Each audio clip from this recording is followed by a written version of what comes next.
Des centaines d'immigrants périssent en Méditerranée et l'Union européenne annonce qu'elle est bouleversée par ce drame humain et qu'elle va prendre des mesures d'urgence. C'est un double mensonge. Le premier, c'est que ce qui se passe ne tombe pas du ciel et c'est quelque chose que j'avais indiqué dans le livre Libye, autant et médias mensonges sur la guerre contre la Libye en 2011. J'avais dit que parmi la coalition anti-Kadhafi, il y avait, je cite, des mafieux. L'Est de la Libye est depuis longtemps une sorte de port franc sur lequel les autorités Kadhafi donc n'exercent que très peu de contrôle.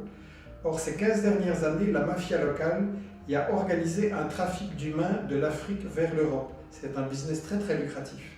L'accord conclu par Kadhafi à propos des réfugiés et l'arrestation de plusieurs chefs de la mafia ont mis ce commerce à l'arrêt.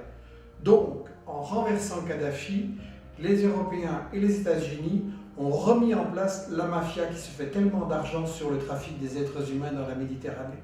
Et la deuxième raison qui n'est jamais posée dans les médias, c'est pourquoi tous ces malheureux prennent tant de risques à traverser la mer pour chercher quoi?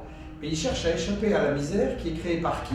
Qui est créée par les multinationales, qui pillent l'économie de ces pays, qui pillent les ressources naturelles, qui empêchent les gens d'avoir un travail et un salaire normal, et qui donc les obligent à l'exil.